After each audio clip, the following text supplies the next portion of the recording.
kita akan mengkisahkan tentang kisah Nabi Allah Isa alaihi salatu wassalam.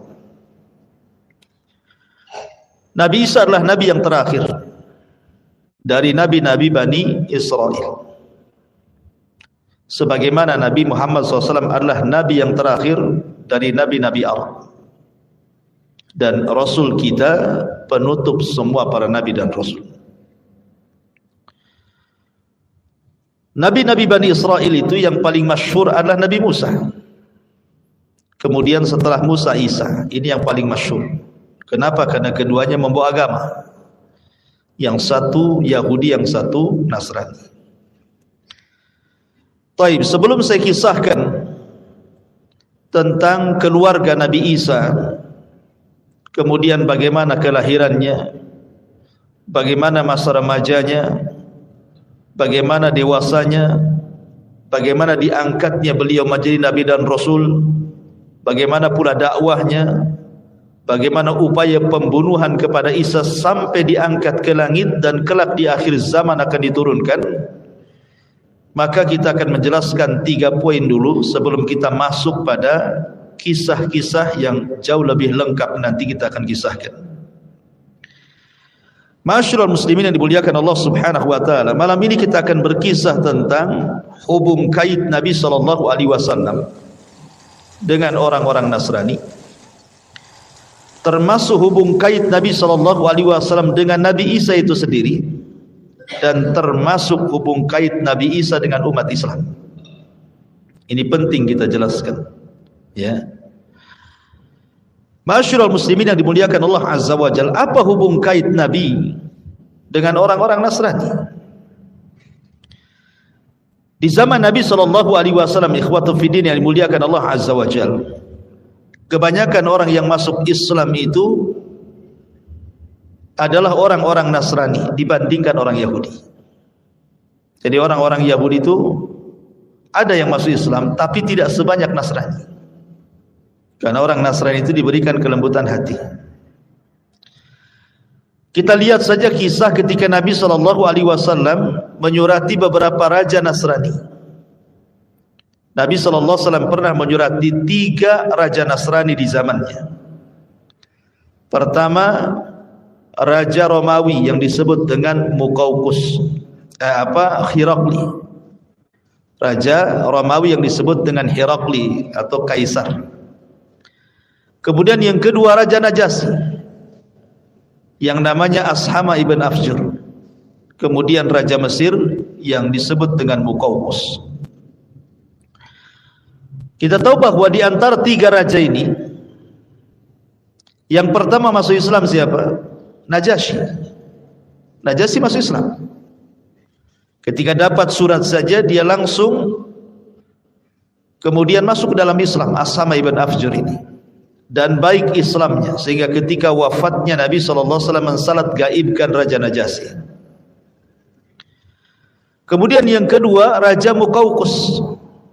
Raja Muqawqis, Raja Mesir ini, ketika Nabi SAW mengirim surat kepada Muqawqis, di mana isi suratnya Bismillahirrahmanirrahim, min Muhammad Rasulullah ilal Muqawqis adimul kibti, ila Muqawqis adimil kibti. Bismillahirrahmanirrahim, dari Muhammad ibn Abdullah dan Rasulnya kepada Muqawqis atau Muqawqis, pembesar Kibti, maksudnya Mesir. Kibti itu kabilah Fir'aun.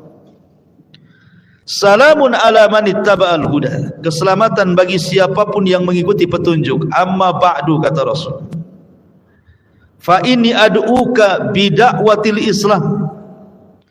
Dalam surat ini aku serukan kepada engkau hai Muqawqis, masuklah ke dalam Islam. Aslim taslam.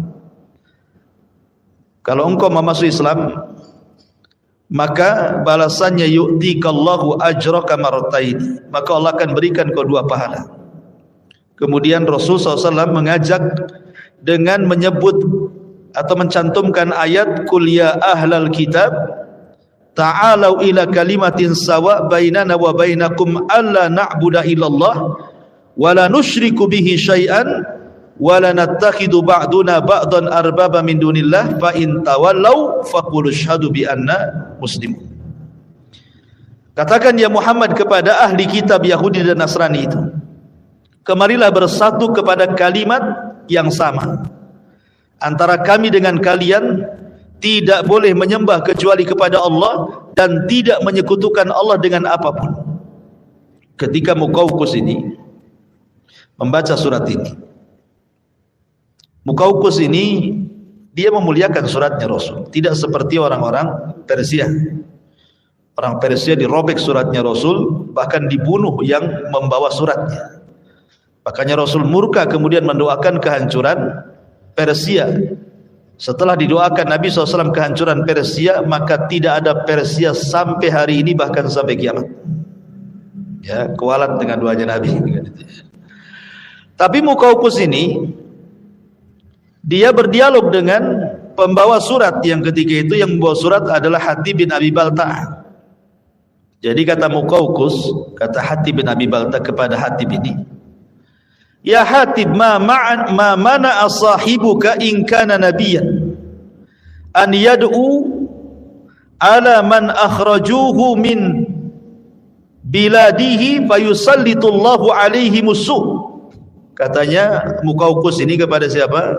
Hatib bin Abi Balta'ah yang bawa surat. Apa yang mencegah nabimu untuk menyeru kepada orang-orang yang telah mengusirnya, maksudnya orang-orang Mekah, agar Allah Subhanahu wa ta'ala tidak kuasakan kepada mereka keburukan? Maka Hatib cerdas, dia membalas dengan balasan terbalik dan mengatakan, lalu apa juga salahnya Isa bin Maryam, katanya. Kenapa dia tidak berdakwah kepada orang-orang yang merencanakan pembunuhan kepadanya, supaya tidak tertimpa apa yang kita saksikan kepada mereka? Maka jawaban cerdas ini kemudian Muqawqis muji Hatib bin Abi Balta'ah dan mengatakan, sungguh perkataanmu bijak sekali, karena engkau diutus dari orang bijak, maksudnya Nabi SAW. Dari situ kemudian Muqawqis karena menghormati suratnya Rasul, akhirnya memberikan 2 orang budak untuk dihantar pulang. Pertama Maria Qibtiyah, yang kemudian digauli Rasul dan punya anak namanya Ibrahim. Kemudian yang kedua Sirin, yang kemudian dihadiahkan Rasul kepada Hasan ibn Thabit, juru bicaranya.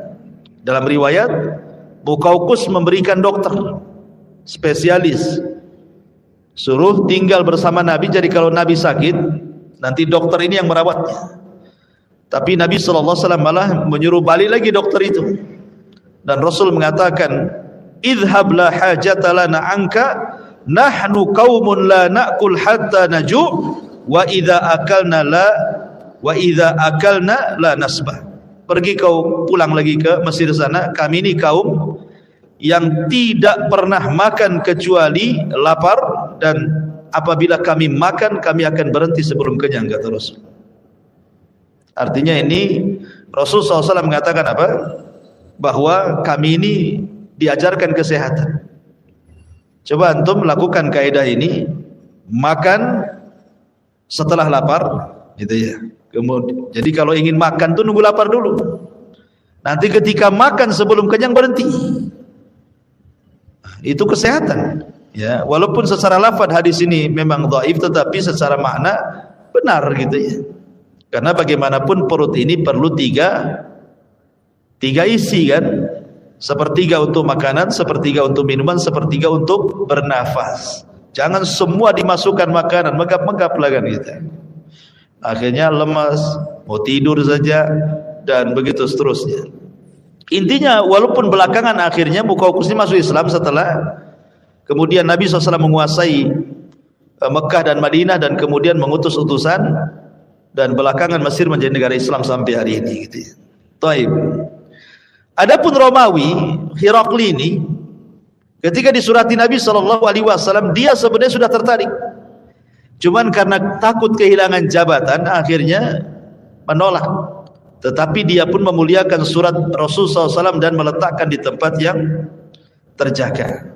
Ya, pokoknya dia tidak seperti raja-raja Persia gitu yang memang betul-betul ditolak. Taib, ma'asyiral muslimin yang dimuliakan Allah Subhanahu wa taala. Ada satu kisah yang menarik adalah ketika Nabi sallallahu alaihi wasallam mengirim surat ke Raja Herakli, itu kan sampai surat itu ke Syarahbil. Syarahbil itu penguasa bawahan Romawi. Lah ketika itu Syarahbil dan kabilah-kabilah yang mengekor kepada Romawi mendapatkan surat dari Nabi SAW itu berusaha untuk komunikasi dengan rahib, dengan pasturnya. Ini gimana nih surat ini? Apakah kita harus membenarkan surat ini ataukah kita mendustakan? Ini uskup ini, pasturnya pun tidak paham juga. Ya. Akhirnya kemudian kabilah-kabilah ini berkumpul. Bagaimana kalau kita datangi saja Muhammad itu, katanya. Akhirnya kemudian mereka datang kepada Nabi SAW. Ketika sampai di dekat Masjid Nabawi, mereka turun dan mengganti pakaian mereka dengan pakaian-pakaian indah, emas sutra-sutra. Ketika kemudian berjumpa dengan Rasul dan mengucapkan salam, Rasul kemudian berpaling begitu saja. Jadi orang-orang Nasrani ini bingung. Dan ini perjumpaan Nasrani pertama dengan Nabi. Ya, orang-orang Nasrani pertama berjumpa dengan Nabi, ini kisahnya. Jadi orang-orang ini ngomong sama Abu Bakar, sama Umar dan sahabat, gimana sih Muhammad itu? Dia yang kirim surat ke kami, ketika kami datang kok dia pergi, katanya. Maksudnya apa kan gitu ya? Akhirnya kemudian mereka bertanya kepada Ali bin Abi Thalib radhiyallahu anhu dan mengatakan, Rasul itu bukan tidak mau berjumpa dengan kalian. Masalahnya kalian itu menggunakan sutra dan emas. Kalau kalian kembali ke tempat kedatangan kalian ganti lagi baju kalian dengan baju safar kalian, tidak perlu megah seperti ini, pasti dia akan menemui kalian. Akhirnya kemudian orang-orang Nasrani ini balik ke tempat mereka datang, diganti lagi dengan pakaian safar, baru menghadap Rasul. Betul, Rasul menerimanya. Akhirnya kemudian setelah berjumpa dengan Nabi SAW, mereka bertanya kepada Nabi SAW soal siapa Isa. Ya Muhammad, ma taqulu fi Isa? Hai Muhammad, pendapat kamu tentang Isa itu apa? Maka Nabi SAW mengatakan, tunggu dulu, jawabannya besok. Akhirnya kemudian mereka menginap satu malam. Setelah besok mereka datang lagi kepada Rasul, kemudian bertanya lagi, mana jawabannya? Maka Nabi SAW kemudian membacakan ayat, Inna mathala Isa kamathali Adam, khalaqahu min turab. Allah mengatakan sesungguhnya permisalan Isa itu sama dengan Adam. Allah ciptakan Adam dari tanah. Tsumma yaqulu lahu kun fayakun. Lalu apa masalahnya dengan kalian? Isa sama dengan Adam. Kenapa kalian harus membesarkan Isa? Bukankah Allah Subhanahu wa taala juga menciptakan Adam sama? Kalau kalian katakan Isa tanpa bapak, Adam lebih hebat lagi, enggak ada bapak, enggak ada ibu. Kenapa kan lebihkan pengagungan kepada Isa dan tidak dilebihkan kepada Adam, gitu maksudnya. Ya ini kan logika Rasul, ya kan? Mau mengatakan kepada mereka, tapi ucapan Rasul ini enggak diterima sama orang Nasrani. Akhirnya kemudian mereka mengatakan, kami tidak terima. Kata Nabi SAW, kalau tidak terima, ayo kita mubahalah, katanya. Rasul mengajak mubahalah, saling melaknat. Ajak keluarga kalian kemari, saya akan kumpulkan keluarga saya, ayo kita saling laknat di sini, biar Allah yang menyaksikannya.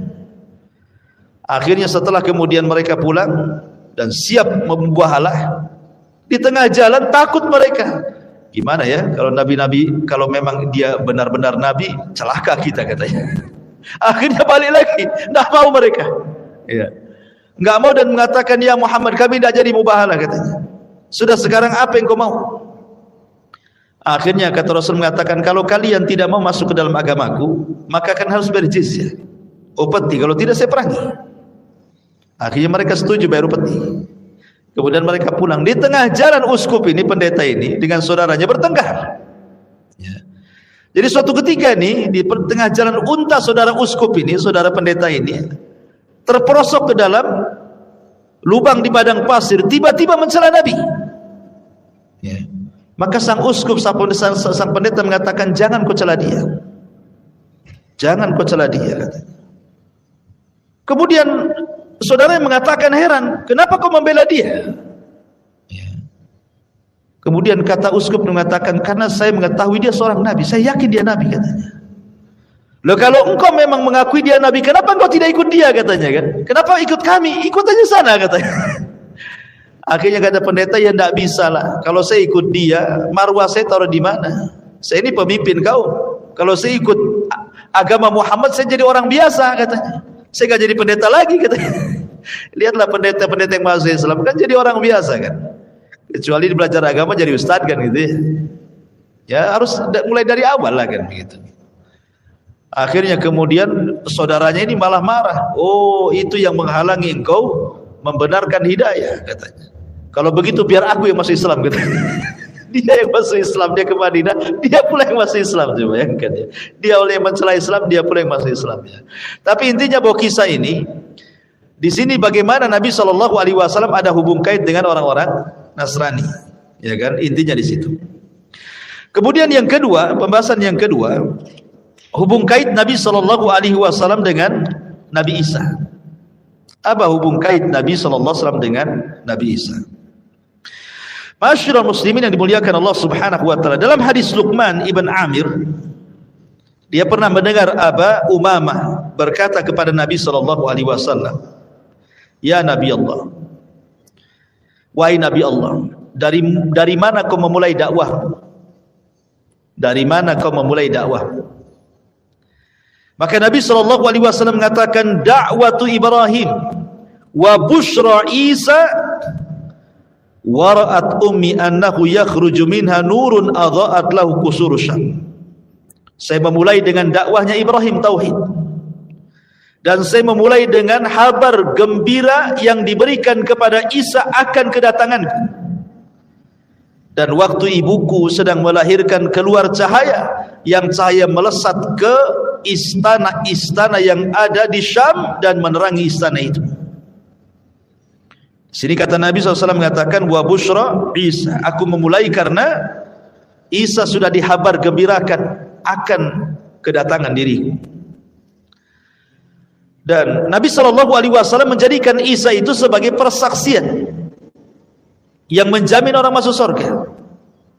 Kata Nabi SAW, "Man qala asyhadu an la ilaha illallah wahdahu la syarika lah wa anna Muhammadan abduhu wa rasuluh wa anna Isa abdullah wa rasuluh wa kalimatuhu alqaha ila Maryam wa ruhum minhu wa annal jannata haqqun wan naru haqqun adkhalahu Allahu al jannata ala ma kana minal amal." Kata Nabi SAW, siapa yang bersaksi tidak ada sembahan yang berhak disembah kecuali Allah, yang tidak ada sekutu baginya, dan Muhammadlah hamba dan utusan Allah, dan Isa adalah hamba Allah dan Rasulnya, dan kalimat yang diberikan kepada Maryam dan ruh sebagai kemuliaan dari Allah Azza wa Jal, dan meyakini sorga adalah benar, neraka adalah benar, maka dia akan dimasukkan ke dalam sorga sesuai dengan amalannya. Lihat, Rasul menjadikan Isa sebagai persaksiannya. Siapa yang menyaksikan Isa sebagai hamba dan Rasulnya, maka dijamin dia masuk surga. Kemudian juga ketika Nabi SAW Isra Mi'raj, ketika Nabi SAW Isra dan Mi'raj, berjumpa dengan Isa kan di langit berberapa? Kedua. Dia berjumpa dengan Isa dan Yahya ibn Zakaria di langit kedua. Dan Nabi SAW mengucapkan selamat kepada mereka, marhaban bi nabiyyin salih wa akhin salih. Selamat datang nabiku yang saleh dan saudaraku yang saleh. Maka di sini menunjukkan bahwa ada hubung kait antara Nabi SAW dan juga Isa ibn Maryam. Kemudian pembahasan yang ketiga ini yang seru yang kita akan bahas. Ya, kita akan fokus di sini tentang hubung kait Isa dengan umat Islam. Ya, karena ini bicara tentang tanda-tanda kiamat besar. Tanda-tanda kiamat besar. Ma'asyiral muslimin yang dimuliakan Allah Subhanahu wa taala. Di dalam sebuah hadis Nabi SAW bersabda dari Hudzaifah ibni Usaid al-Ghifari. Jadi suatu ketika Nabi SAW itu lewat di kelompok para sahabat yang sedang berbincang. Rupanya apa yang dibincangkan sahabat? Sahabat sedang membincangkan soal kiamat. Jadi Nabi SAW kemudian bertanya, apa yang kalian bicarakan? Sahabat mengatakan, kami sedang membicarakan tentang kiamat yang selalu engkau kisahkan kepada kami.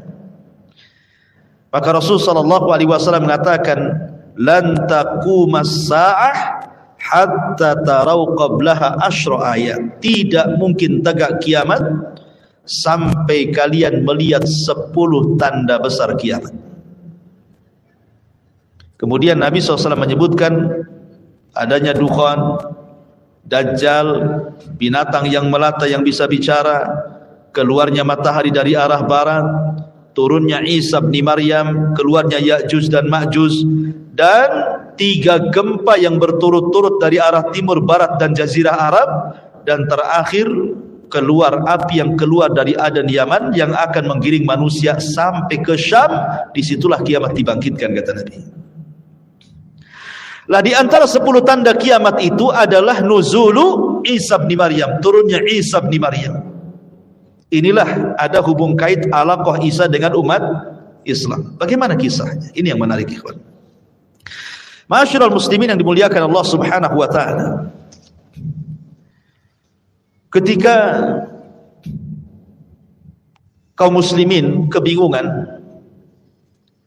karena tidak ada pemimpin yang bisa memimpin mereka dan dunia sudah kacau, maka tiba-tiba Allah Subhanahu wa taala takdirkan seorang keturunan Nabi dari Hasan ibnu Ali. Namanya sama dengan nama Rasul Muhammad dan nama bapaknya sama dengan nama bapak Rasul Abdullah, Muhammad ibn Abdullah Al-Hasani Al-Alawi. Muncul di Mekah. Kemudian Allah perbaiki dalam satu malam. Allah berikan kecerdasan. Kecerdasan dalam memimpin, bersiasat, perang dan begitu seterusnya. Akhirnya orang-orang membaiat kepada orang ini yang disebut dengan Al-Mahdil Muntadhar, Imam Mahdi yang ditunggu-tunggu kaum muslimin. Akhirnya kemudian kemunculan Imam Mahdi ini terdengar oleh tentara yang ada di Syam. Maka mereka pun datang membawa pasukan untuk membunuh Imam Mahdi. Tapi di antara Mekah dan Madinah ada namanya Baida, tiba-tiba terjadi gempa dan menghancurkan semua pasukan yang hendak membunuh Al-Mahdi. Allah buat gempa dan Allah masukkan ke dalam tanah. Itulah tanda yang paling jelas tentang kemunculan Imam Mahdi. Jadi kalau ada orang yang ngaku Imam Mahdi, harus ada tanda yang ini. Kalau belum ada tanda, ada pasukan yang kemudian ditenggelamkan ke bumi oleh Allah di Baida, berarti Imam Mahdi kaleng-kaleng, kan? Imam Mahdi ngaku-ngaku. Karena sejak zaman dulu pun sudah ada orang ngaku Imam Mahdi. Sejak zaman dulu. Contoh umpamanya di zaman Imam Malik. Di zaman Imam Malik itu sudah ada orang ngaku Imam Mahdi. Jadi ada keturunan Husain kalau tidak salah di zaman Imam Malik itu memberontak. Namanya Muhammad ibn Abdullah juga, ya, memberontak kepada kerajaan Umayyah, kerajaan Abbasiyah. Dan orang-orang mengira bahwa itu Al-Mahdi. Lah kebetulan Imam Malik itu berfatwa, yang fatwanya bicara tentang talak. Apakah talak yang dipaksa itu jatuh atau tidak jatuh? Pamannya, saya pegang pistol, saya todongkan ke kepala antum, ceraikan istrimu, kalau enggak saya ledakkan kepalamu. Paksalah antum ceraikan istri. Pertanyaannya, talak yang dalam kondisi antum ini dipaksa seperti ini sah atau tidak, gitu maksudnya. Maka Imam Malik mengatakan tidak sah, karena dipaksa, enggak boleh talak itu dipaksa, ya kan? Lah fatwa Imam Malik dipelintir karena ketika itu terjadi pemberontakan oleh Muhammad ibn Abdullah, itu turunan keluarga Nabi, kepada Bani Abbasiyah. Seolah-olah fatwa Imam Malik yang mengatakan tidak sah ini memperkuat pemberontakan. Maksudnya gimana? Bani Abbasiyah ini merebut Bani Umayyah dengan cara paksa. Berarti menurut fatwa Imam Malik, talak dengan cara paksa itu tidak sah. Berarti merebut kekuasaan dengan cara paksa tidak sah juga. Gitu ya, dikait-kaitkan gitu ya. Berarti Bani Abbasiyah ini ketika merebut kekuasaan Bani Umayyah tidak sah karena dipaksa. Ketika itu terjadi pemberontakan, seolah-olah fatwa Imam Malik ini memperkuat pemberontak. Akhirnya oleh Gubernur Madinah, Imam Malik ditangkap dan dipenjarakan. Bahkan disiksa, dipukul sampai tulang bahunya patah. Sehingga Imam Malik itu kalau sholat tidak bisa, sehabis di penjara ini kalau sholat tidak bisa kayak kita begini. Jadi sholatnya gini, Allahu Akbar gini. Jadi orang-orang mengira bahwa meletakkan tangan seperti ini itu madhabnya Malik. Ya, padahal Imam Malik tidak bisa meletakkan di dada karena sebab patah bahunya. Ya begini jadi. Ya kan? Jadi orang-orang mengira ini mazhabnya Imam Malik, padahal tidak. Karena dalam kitab Muwatta Imam Malik pun mencantumkan hadis tentang qabd, tentang meletakkan tangan kanan di tangan kiri dan di dada. Itu karena patah saja. Artinya di zaman Imam Malik kan sudah ada. Ya, bahkan dulu sebelumnya juga Umar bin Abdul Aziz disangka Imam Mahdi. Jadi sejak dulu itu prediksi Imam Mahdi sudah ada kan. Itu zaman dulu, apalagi zaman sekarang macam-macam Mahdi itu keluar. Mahdinya orang Medan lah, Mahdinya orang Jakarta gitu ya. Macam-macam Mahdinya orang India gitu ya. Jadi tidak bisa kita ngaku Mahdi itu. Kenapa? Karena tandanya yang paling jelas kalau ada pasukan dari Syam hendak membunuh dia ketika saat pembaiatan di Makkah. Maksudnya di sekitar Ka'bah. Harus dibayat di sana. Bukan di Medan dibayatnya, harus bayat di Mekah. Ya. Dan pasukan yang akan membunuhnya harus tertimpa gempa di Baida antara Mekah dan Madinah. Kalau kita mendengar itu berarti memang yang dibayati Imam Mahdi, itu maksudnya. Singkat cerita, Imam Mahdi pun kemudian perang bersama kaum muslimin. Kemudian terjadilah perang yang disebut di dalam hadis itu sebagai Malhamatul Kubra, atau istilah Yahudi Armageddon, atau istilah kita Malhamatul Kubra, perang salib antara Islam dan orang-orang Romawi. Itu perang tidak ada yang lebih dahsyat dibandingkan perang itu. Perang-perang dunia pertama, dunia kedua, atau mungkin akan dunia ketiga lagi, tidak sedahsyat perang itu. Karena itu perang penghabisan. Kemana Yahudi? Yahudi tidak ikut di sini. Ketakutan sembunyi dia. Makanya kemudian ketika Yahudi tidak ikut membantu orang Nasrani, Dajjal keluar, marah kepada orang Yahudi. Karena kata Nabi SAW, Dajjal itu tidak keluar kecuali karena sebuah kemurkaan yang disulut. Dan dia murka karena Yahudi diam saja ketakutan. Makanya Dajjal keluar dari situ. Lah dalam peperangan ini kan kaum muslimin menang. Padahal sebelumnya kaum muslimin bersama orang Nasrani itu ada hubungan untuk menyerbu negara yang bukan ahli kitab, dan mereka menang. Tiba-tiba kemenangan itu diklaim oleh orang-orang Nasrani, maka orang Islam marah dan mengatakan kemenangan ini milik Allah. Makanya kemudian akhirnya terjadi kerenggangan, pembatalan islah, kemudian terjadi perang yang disebut dengan Malhamatul Kubra itu. Singkat cerita, akhirnya ketika kaum muslimin menang, disinilah turun Dajjal. Turun, atau Dajjal keluar, bukan turun, muncul Dajjal. Dan Dajjal muncul diikuti oleh 70.000 Yahudi Asfahan, itu pasukan intinya. Kemudian keliling dunia selama 40 hari 40 malam dan berhasil menguasai sebagian besar dunia, menjadi pengikut Dajjal. Lah Al-Mahdi tidak bisa melawan Dajjal dengan pasukan sebanyak itu. Akhirnya kemudian Al-Mahdi ini membawa kaum muslimin untuk sembunyi di gunung. Mereka balik ke Palestina, ke Syam, kemudian sembunyi di gunung bersama kaum muslimin. Karena mereka tidak bisa menghadapi Dajjal dan pasukannya. Lah selama mereka bersembunyi itulah, akhirnya mereka pun merasa kelaparan, karena bagaimanapun mereka harus makan. Sampai-sampai dikisahkan bahwa kalaulah ada kepala kerbau itu jauh lebih baik dibandingkan punya uang banyak, karena yang mereka hajatkan makan. Harta ghanimah buat apa kalau tidak ada makanan? Tetapi kemudian lama-lama mereka kelaparan, berpikir nih, kalau kita tetap bersembunyi di sini, kita mati konyol di sini. Kita harus perang. Kita harus menghentikan kejahatan Dajjal ini. Dia sudah memfitnah banyak manusia, kita harus menghentikannya. Maka sepakatlah pasukan bahwa esok hari mereka akan bertempur melawan Dajjal. Walaupun kekuatan mereka tidak seberapa, tapi minimal ini upaya terakhir mereka untuk melawan Dajjal. Imma nasrun wa imma syahada. Menang atau mati syahid, gitu bahasanya. Akhirnya kemudian mereka pun tertidur malam itu dengan sangat pulasnya. Kemudian di waktu menjelang subuh mereka bangun. Kemudian Imam Mahdi memerintahkan muadzin untuk mengumandangkan azan. Saat selepas azan itulah mereka dikagetkan dengan langit yang tiba-tiba gelap. Langit tiba-tiba gelap. Kenapa Allah Subhanahu wa taala gelapkan langit? Rupanya disitulah Allah Subhanahu wa taala hendak menurunkan Isa bin Maryam. Dalam keyakinan ahli sunnah dan keyakinan Islam, Isa itu belum mati. Isa itu ditidurkan kemudian diangkat ke langit, dan itu pendapat jumhur mayoritas ulama.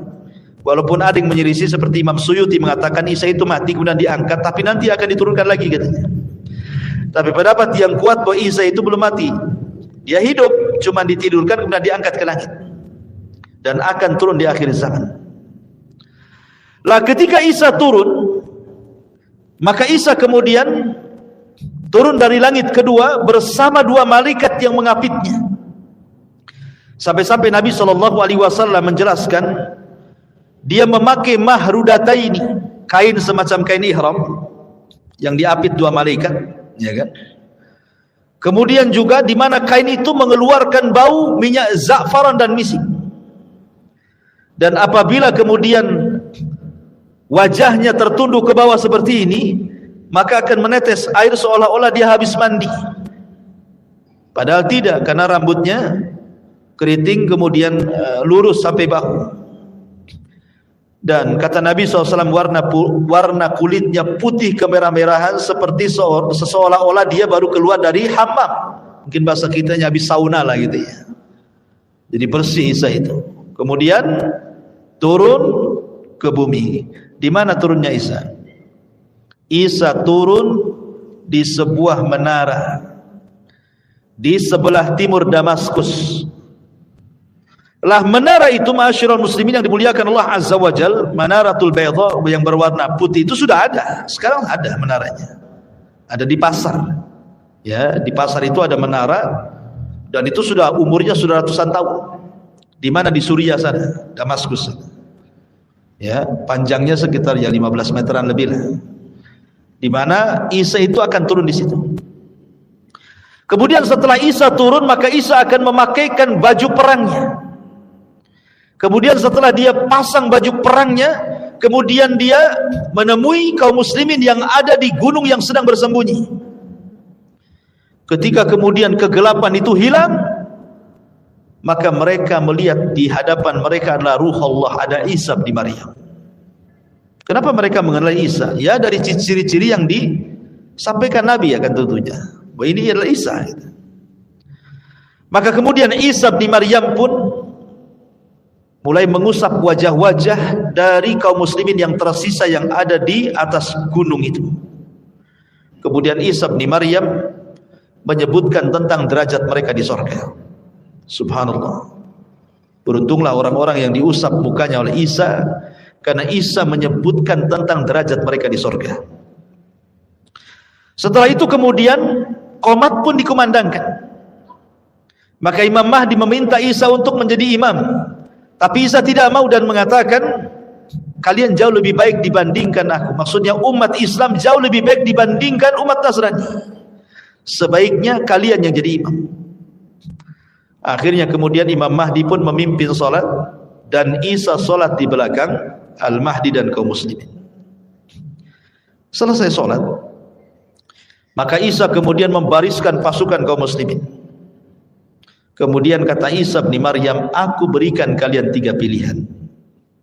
Aku berikan kalian 3 pilihan. Pilihan yang pertama, aku akan berdoa kepada Allah agar Allah Subhanahu wa ta'ala memunculkan tentara-tentara yang bukan kalian. Biar tentara-tentara itu yang akan membunuh Dajjal dan para pengikutnya. Yang kedua, atau aku akan berdoa kepada Allah agar Allah Subhanahu wa ta'ala mengirim gempa untuk menenggelamkan Dajjal ke dasar bumi dan pasukannya, dan kalian tetap tinggal di sini. Kemudian yang ketiga, atau kalian siap berjihad dan aku pimpin perang. Maka kaum muslimin ketika itu berpikir tentu yang ketiga lebih utama, karena mereka berpikir bahwa Dajjal sudah merusak, mencelakakan keluarga mereka, memfitnah kaum muslimin. Masa kita diam saja? Maka kata Al-Mahdi dan juga kaum muslimin, kita bergerak, kau pimpin kami perang. Akhirnya Isa pun yang mengomanda perang bersama Al-Mahdi Al-Muntadhir. Turunlah mereka selepas solat subuh itu. Turun, kemudian berhadapan dengan Dajjal. Ma'asyiral muslimin yang dimuliakan Allah Azza wa Jalla, ketika Dajjal melihat Isa ini, sudah tahu. Karena Isa itu membawa aura, ikhwan, aura yang menakutkan bagi orang-orang Yahudi, terutama Dajjal. Kenapa? Bayangkan Isa itu punya nafas, yang nafasnya ini bisa membunuh setiap orang kafir sejauh mata memandang. Jadi kalau Isa meniup dengan nafasnya, maka sejauh mata memandang tidak ada orang kafir kecuali mati. Baik dia memandang ke arah kanan, ke arah kiri, ke arah depan, ke belakang, kalau dia meniup dengan nafasnya, maka tidak ada orang yang kafir yang selamat dari nafasnya sejauh mata memandang. Gimana orang tidak takut? Ya. Maka ketika Dajjal kemudian melihat Isa bin Maryam, yang tadinya Dajjal itu sok sakti kan itu, gimana tidak sakti Dajjal itu? Dia ngomong sama bumi tumbuh, dia ngomong sama langit hujan, dia ngomong sama kuburan hidup walaupun setan gitu ya. Tetapi kan Dajjal diberikan kesaktian oleh Allah Azza wa Jalla. Tapi ketika melihat Isa, ketakutan dia, bergetar. Akhirnya kemudian dia pun lari. Maka Isa pun mengejar Dajjal. Lari ke utara, dikejar ke utara, lari ke selatan, dikejar ke selatan, barat. Pokoknya dia tidak bisa lari. Sampai ketika Dajjal sampai di sebuah tempat yang disebut dengan Babil Lud dalam riwayat. Babil Lud sekarang jadi kota tercantik di Israel. Ya, karena Dajjal itu dia keluar di tempat yang mayoritas Syiah dan akan terbunuh di tempat yang mayoritas orang Yahudi. Keluarnya di mana? Khurasan di mana? Irak. Dan akan mati di Babil Lud. Babil Lud di mana? Israel. Seolah-olah ada hubung kait Syiah dengan Yahudi kan? Ya. Lah ketika Dajjal sampai di Babil Lud ini, kemudian sudah tidak bisa lagi menghindar dari Isa bin Maryam. Apa dalam riwayat itu? Yadubbu kama yadubbul milh. Kalau kita ambil garam, kemudian kita letakkan di air, tentu garam itu akan mencair. Maknanya Dajjal ketika melihat Nabi Isa itu keringatan dari atas kepala sampai ke bawah. Dia kan manusia, sama dengan kita manusia. Ya, keringatan, ketakutan menggigit. Tidak bisa apa-apa, hilang kesaktiannya. Akhirnya kemudian ketika Dajjal betul-betul ketakutan, Isa mengambil tombaknya, kemudian langsung melemparkan ke dalam badan Dajjal, dan matilah Dajjal dengan tombaknya Isa bin Maryam. Ketika Dajjal mati, dicabut tombaknya, darahnya masih ada di ujungnya, kemudian diangkat ke atas, memberitahu orang-orang Yahudi bahwa Dajjal sudah mati, dan memberitahu kepada kaum muslimin bahwa kita sudah menang. Maka kaum muslimin ketika melihat pimpinan mereka Dajjal mati, orang-orang Yahudi dan para pengikut Dajjal ketika pimpinan mereka mati, mereka pun tunggang langgang dikejar kaum muslimin. Tidak ada satupun tempat persembunyian kecuali memberitahu.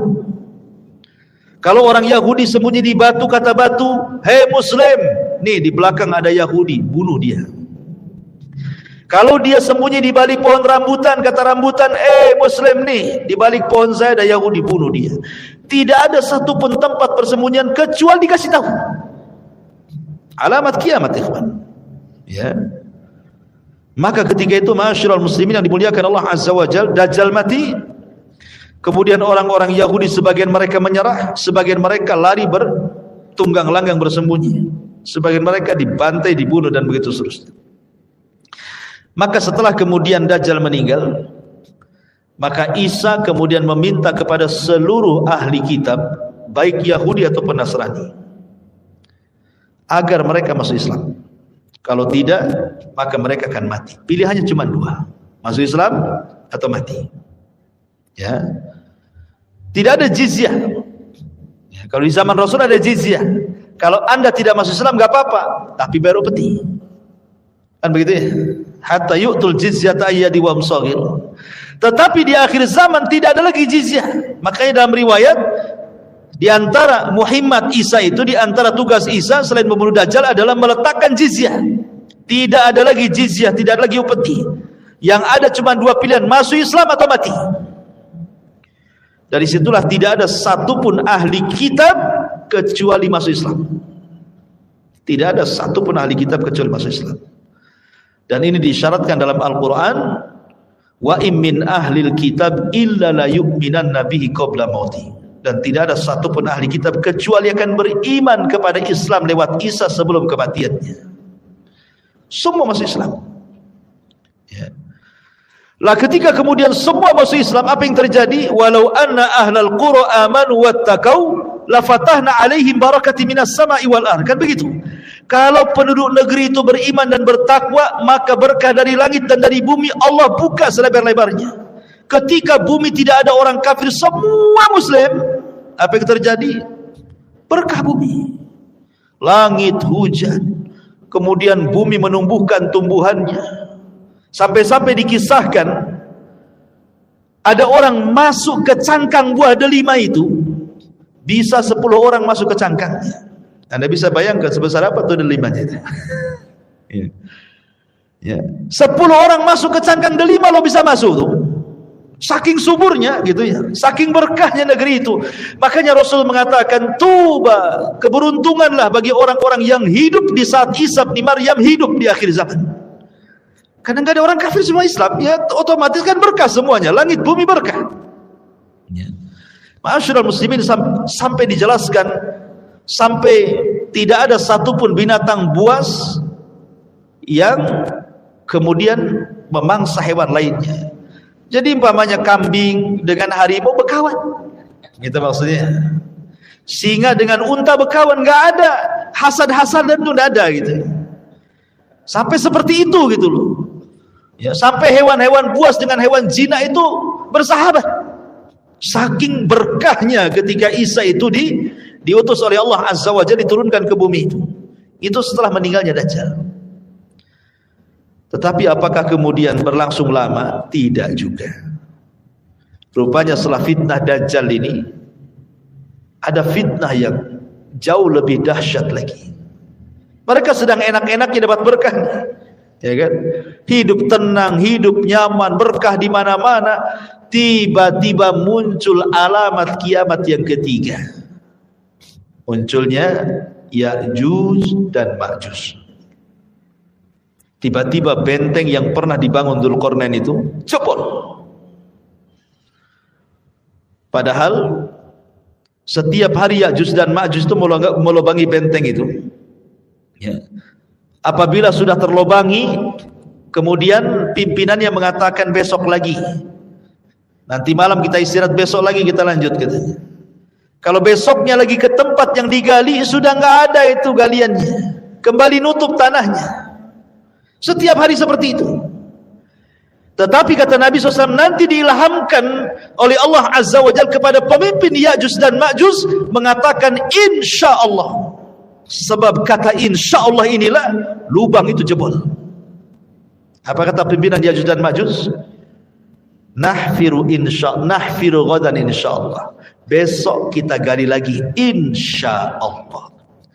Gara-gara insya Allah ini, besoknya lubang itu tetap utuh dan tidak kembali. Mereka gali lagi sampai akhirnya mereka berhasil melobangi benteng Dzulqarnain itu. Kata Al-Quran, dalam Al-Quran sampai Allah mengatakan min kulli hadabin yansil. Jadi keluarnya Ya'juj dan Ma'juj dari lubang itu seperti air yang tumpah dari ketinggian, saking banyaknya. Dari sini muncul, dari mana-mana Ya'juj dan Ma'juj itu. Bayangkan sahabat, bandingan manusia di zaman itu, satu dari kita 999 Ya'juj dan Ma'juj. Jadi kalau kita kelahi dengan Ya'juj dan Ma'juj itu, antum satu orang melawan 999 Ya'juj dan Ma'juj, menang gak antum? Akan menang 10 orang aja. Kau antum 999 pula kan gitu ya, 1000 dikurangi 1, ya nggak mungkin menang.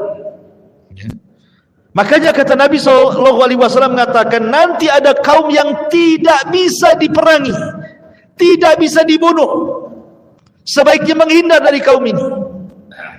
Maksud isyarat Nabi SAW dengan kata-kata seperti itu, maksudnya apa? Maksudnya Ya'juj dan Ma'juj tidak bisa memerangi sebanyak itu. Gimana caranya coba?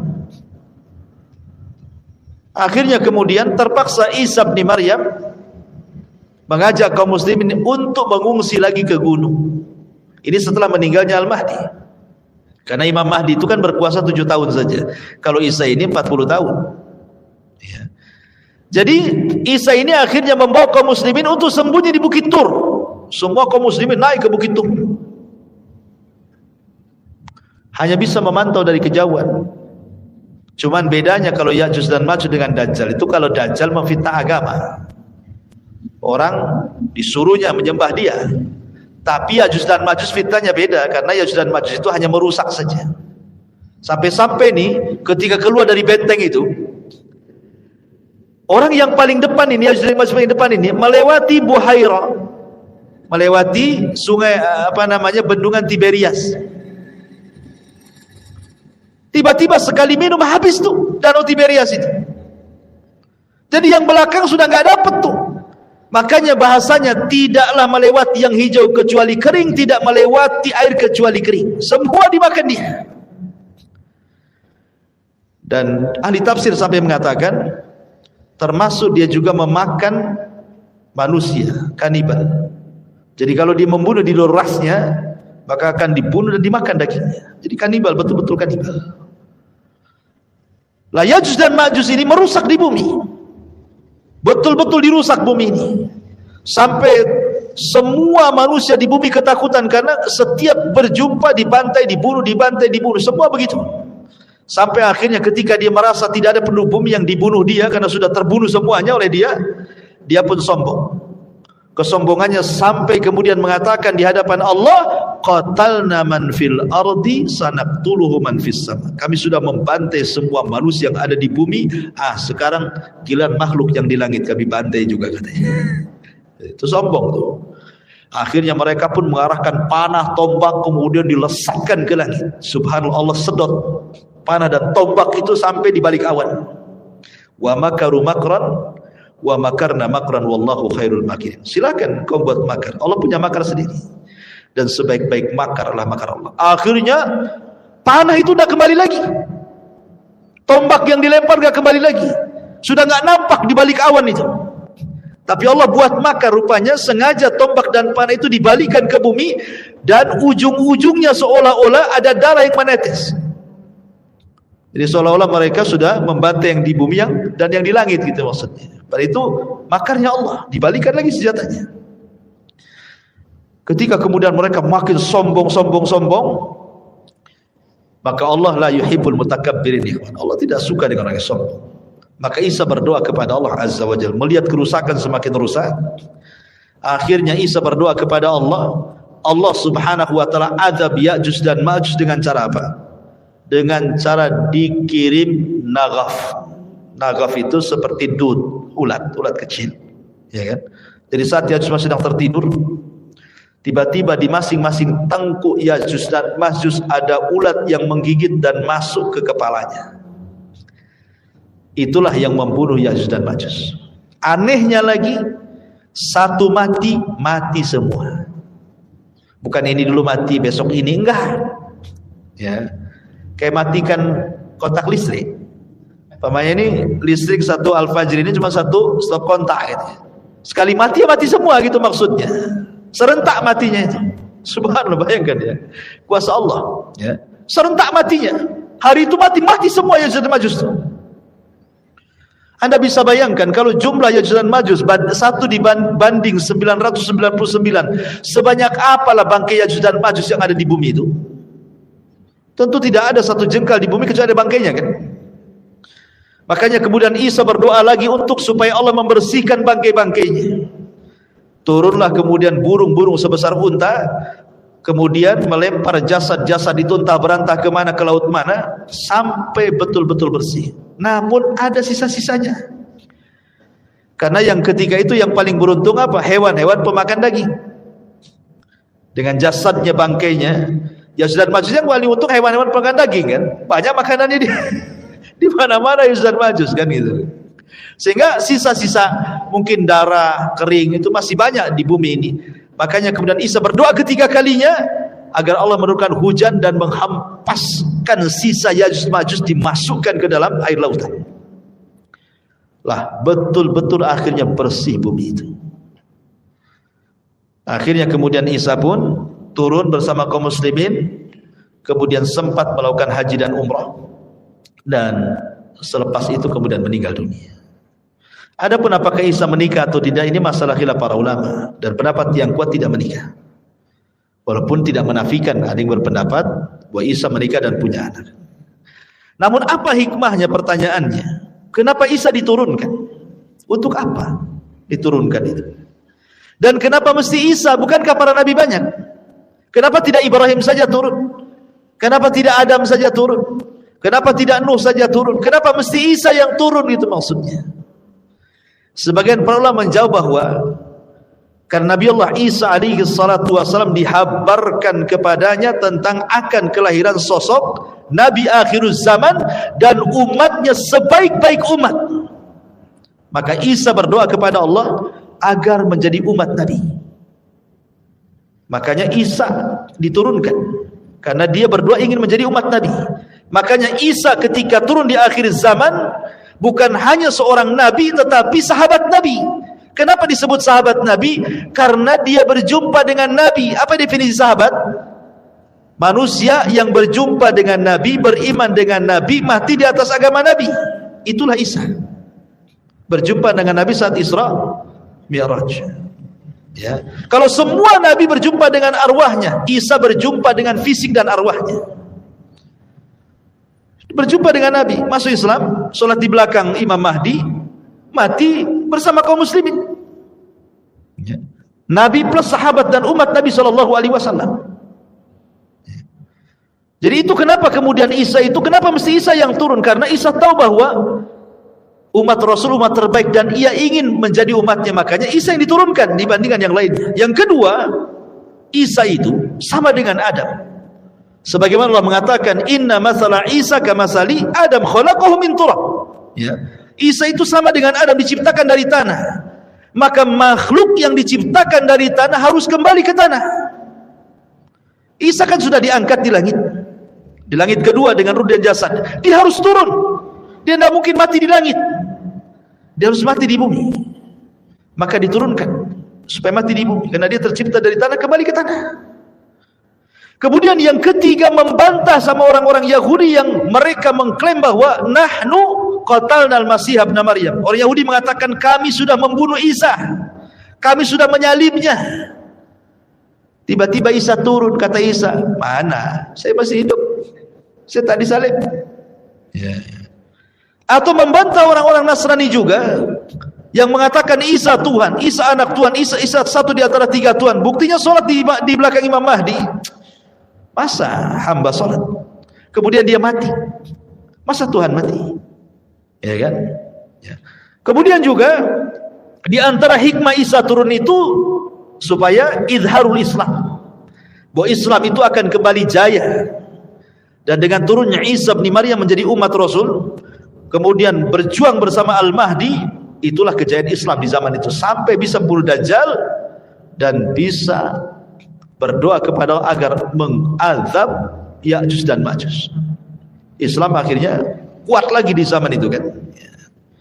Ma'asyiral muslimin yang dimuliakan Allah Azza wa Jalla, dan itulah diantara hikmah kenapa kemudian Isa diturunkan ke bumi. Dan dari sini kita tahu bahwa ada alaqah, hubung kait antara Isa dengan umat Islam di akhir zaman. Ya. Ya, inilah diantara 3 pembahasan yang kita bahas malam ini. InsyaAllah mulai minggu depan baru kita akan masuk ke kisah Isa, mulai dari keluarganya, lahirnya, dan mukjizatnya, dan begitu seterusnya ya. Bersambung dan berseri. Mudah-mudahan ada manfaatnya. Subhanallah bihamdika asyhadu an la ilaha illa anta astaghfiruka wa atubu ilaik. Allahu ta'ala. Assalamualaikum warahmatullahi wabarakatuh.